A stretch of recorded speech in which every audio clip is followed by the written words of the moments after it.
Magandang umaga, kumusta po? Narito po ulit ang update natin para sa lagay ng ating panahon ngayong umaga po ng August 13, 2024 na kung saan sa ngayon ay patuloy pa rin na hanging habagat ang hangin na umiiral po dito sa ating bansa na patuloy pa rin na hinahatak ng mga bagyo na nasa northeastern part po ng ating bansa.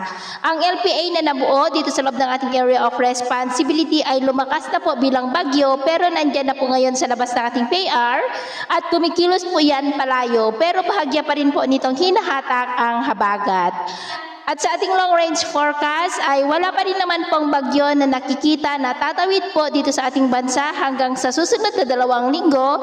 Pero posibleng sa huling linggo ng buwan na ito ay posible na ang pamumuo ng mga sama ng panahon sa silangang bahagi ng ating bansa. Bababa na po na posible ulit na maging banta dito sa ating bansa. At sa lagay ng ating panahon, ngayong madaling araw ay maayos ang panahon sa malaking bahagi ng ating bansa. Pero dahil sa habagat ay may mga isolated rain sa ilang bahagi ng Batanes, Babuyan Islands, ilang bahagi po ng Ilocos Region, lalo na po dyan sa mga lugar malapit sa dagat, maging po sa may Lingayen, Pangasinan, Zambales, Isabela, lalo na po sa may Santiago and nearby areas, ilang bahagi ng Metro Manila, Cavite, Southern Quezon, Mamburao, Marinduque, Romblon, Camarines Sur, Legazpi, Catanduanes, Northern Palawan, Capiz, ilang bahagi ng Iloilo, ilang bahagi ng Bacolod, Cebu, Bohol, Leyte, Samar Provinces, Surigao del Norte, Zamboanga del Sur, Lanao del Norte, Tagum, Davao, Mati, Sarangani, Alabe at Gian. At mamaya po ay sisikat ang araw sa malaking bahagi ng ating bansa, mainit at maalinsangan.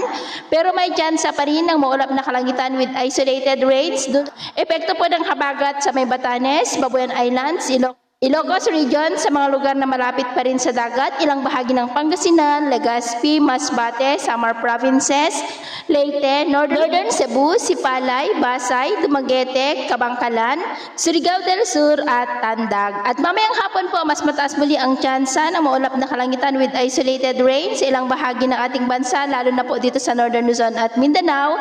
Kaya kung lalabas po tayo sa ating mga tahanan, ay ugaliin lamang po natin lagi ang magdala ng kahit anong panangga natin sa init ng araw at proteksyon na rin po sa mga biglaang buhos ng ulan. At sa atin naman pong mga baybayin, naman po tayong nakataas na anumang gale warning signals, pero iba yung pag-iingat lamang po kung papalaot tayo para po mas makaiwas sa mga sakunang pangkaragatan. So yun po ang latest update natin sa araw na ito. At ako po muli si James na nagsasabing sa kahit na anong pagsubok po na darating sa ating buhay, huwag na huwag po tayong mawawalan ng pag-asa. Thank you and God bless!